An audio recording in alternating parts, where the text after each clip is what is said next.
Alô, meus amigos, estamos mais uma vez juntos para o nosso estudo em grupo dos livros de André Luiz e Chico. Vamos ver hoje nos Mensageiros o capítulo 49, Máquina Divina. Então se passaram muitos minutos e estávamos ao lado do agonizante, cuja situação preocupava o clínico espiritual. Era um cavalheiro de 60 anos presumíveis que a leucemia aniquilava amorosamente. Há muitos dias se encontrava em coma, explicou o facultativo, mas temos necessidade de mais forte auxílio magnético para facilitar o desprendimento.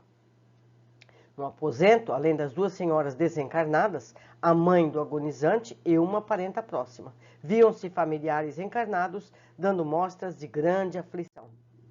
Nosso orientador examinou o enfermo detidamente e sentenciou: nada resta senão a necessidade de concurso para o desligamento final.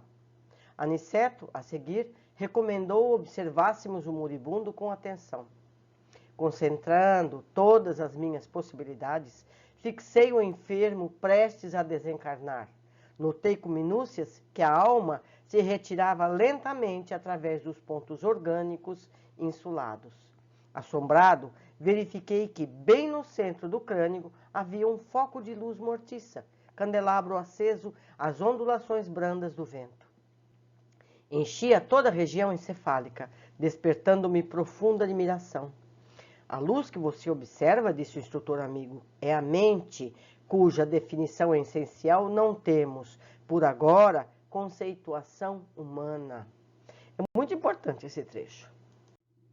Notando minha estranheza, Aniceto colocou-me à destra na fronte, transmitindo-me vigoroso influxo magnético e acentuou: repare a máquina divina do homem, o tabernáculo sagrado que o Senhor permitiu se formasse na terra para a sublime habitação temporária do espírito. Agora, André, não está você diante de uma demonstração anatômica da ciência terrestre, examinando carne morta e músculos enrijecidos. Observe agora, o olho mortal não poderá contemplar o que se encontra à sua vista nesse instante. O microscópio ainda é pobre, não obstante representar uma nobre conquista para a limitada visão humana. A cooperação magnética do querido mentor modificara-me a cena e fui compelido a concentrar todas as minhas energias, a fim de não inutilizar a observação pelo golpe do espanto. A luz mental, embora fosca, tornava-se mais nítida e o corpo do moribundo agigantou-se, oferecendo-me espetáculo surpreendente aos olhos ansiosos. Parecia-me o corpo agora maravilhosa usina, nos mais íntimos detalhes. O quadro científico era simplesmente estupefativo.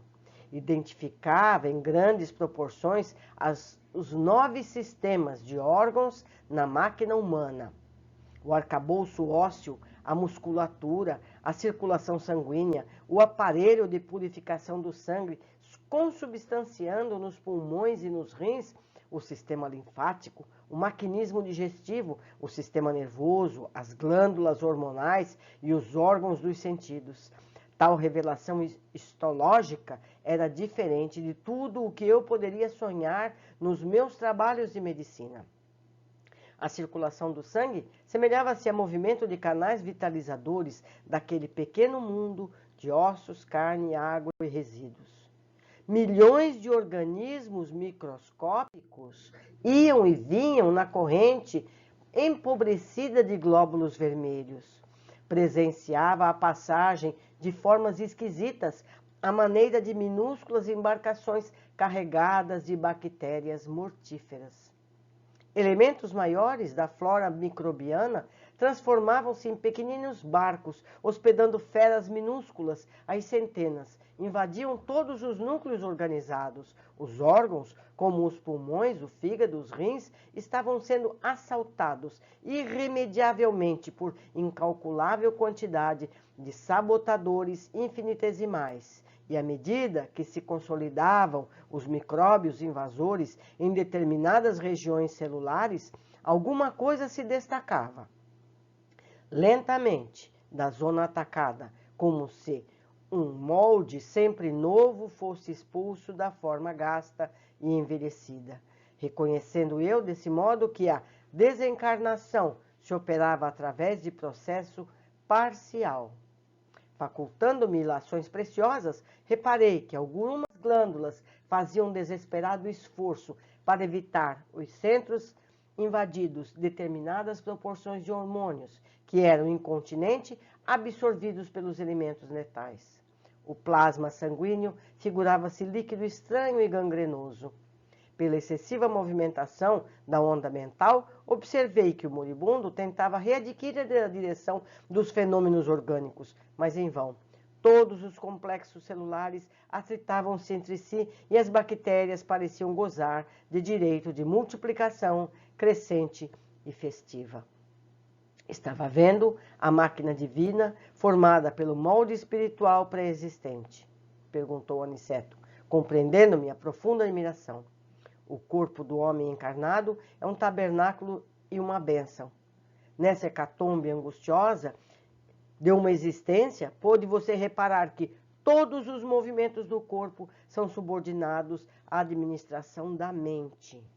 O organismo vivo, André, representa uma conquista laboriosa da humanidade terrestre no quadro de concessões do Eterno Pai. Pode você agora identificar os movimentos da matéria viva. Cada órgão é um departamento autônomo na esfera celular, subordinado ao pensamento do homem. Cada glândula é um centro de serviço ativo. Há muita afinidade entre o corpo físico e a máquina moderna.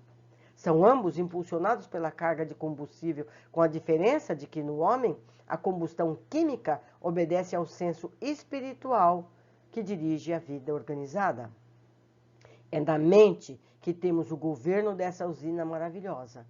Não possuímos aí tão somente o caráter, a razão, a memória, a direção, o equilíbrio, o entendimento, mas também o controle de todos os fenômenos da expressão corpórea. Na sede mental e, consequentemente, no cérebro, temos todos os registros de distribuição dos princípios vitais aos núcleos celulares, inclusive a água e o açúcar. Os centros metabólicos são grandes oficinas de trabalho incessante. A mente humana, ainda que indefinível pela conceituação científica limitada na Terra, é o centro de toda a manifestação vital do planeta. Cada órgão, cada glândula, meu amigo, integra o quadro de serviço da máquina sublime, constituída no molde sutil do corpo espiritual pré-existente. E, por isso mesmo, chegará o tempo em que a ciência reconhecerá qualquer abuso do homem como ofensa causada a si mesmo. A usina humana é repositório de forças elétricas de alto teor construtivo ou destrutivo. Cada célula é minúsculo motor trabalhando ao impulso mental. Aniceto calou-se por momentos e, enquanto eu via aterrado os mais estranhos fenômenos microbianos no corpo do moribundo, volveu-se ele à palavra educativa. Vemos aqui o irmão no momento da retirada. Repare a incapacidade dele para governar as células em conflito. A corrente sanguínea transformou-se em veículo de invasores mortíferos, que não encontraram qualquer fortificação na defensiva. Observe e identificará milhões de unidades da tuberculose, da lepra, da difteria, do câncer, que até agora estavam contidos nos porões da atividade fisiológica pela defesa organizada e que se multiplicaram assustadoramente, de par com os outros micróbios tão prolíferos quanto terríveis. A nutrição foi interrompida. Não há possibilidade de novos suprimentos hormonais. O agonizante retrai-se aos poucos e ainda não abandonou totalmente a carne, por falta de educação mental. Vê-se pelo excesso de intemperança das células, sobre as quais não exerce nem mesmo um controle parcial. Que este homem viveu bem distante da disciplina de si mesmo. Seus elementos fisiológicos são demasiadamente impulsivos, atendendo muito mais ao instinto que ao movimento da razão concentrada. E falar verdade, nesse nosso amigo, não está desencarnando. está sendo expulso da divina máquina, onde, pelo que vemos, não parece ter prezado bastante os sublimes dons de Deus. Capítulo curto, mas objetivo. Vamos às observações. Aniceto leva agora André e Vicente para acompanhar o desencarne. O homem em questão estava com leucemia.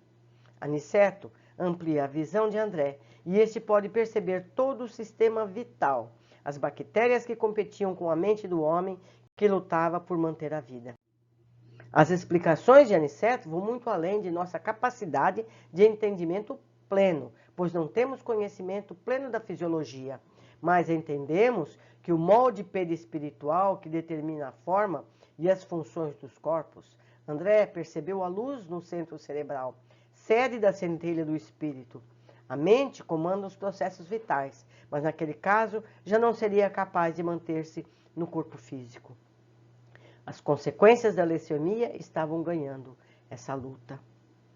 Aniceto ainda aponta para a variedade de milhões de unidades da tuberculose, da lepra, difteria, câncer, que até agora estavam contidos nos porões da atividade fisiológica. Ou seja, esse indivíduo tinha possibilidade de ter qualquer uma dessas doenças. No caso, se desenvolveu o câncer, que é o caso da leucemia. Então, a gente percebe que a gente tem latente todas as doenças que a gente poderá vir a ter. Ou seja, aquele indivíduo possuía todas as opções de arquivos perispirituais, que surgiriam no momento programado segundo suas necessidades de resgate e aprimoramento. Nossa saúde ou doença, a menos que seja negligenciada na vida atual, está programada em nosso perispírito. E eu ainda completo. Dependendo da vida que se leve, a gente pode até mesmo não desenvolver uma doença que estava programada. Se a gente entender a lição e desenvolver a nossa competência nesse sentido, a doença pode não ser necessária para o nosso aprendizado, porque fomos dóceis e aprendemos, apesar de não ter essa doença, certo? Mais uma vez, aprendemos que a educação espiritual pode nos auxiliar muito nos momentos do desprendimento. Dessa forma, não precisaremos viver angústias desnecessárias na hora do nosso desprendimento do corpo físico. Aniceto ainda analisa a personalidade do homem em processo de desencarne. Por ser impulsivo e indisciplinado, tanto no trato do seu corpo, então teve mais acelerado o processo de adoecimento, perdendo a batalha para os invasores bacteriológicos. Ele poderia, pelo comportamento dele, ter, como eu já disse, ou adiado a doença para mais tarde, ou até mesmo não ter essa doença, qualquer doença. Meus amigos, foi uma alegria, mais uma vez, termos esse capítulo juntos. Aguardo ansiosa pelo comentário de vocês, porque certamente eu deixei passar muita coisa. Até breve, um grande abraço.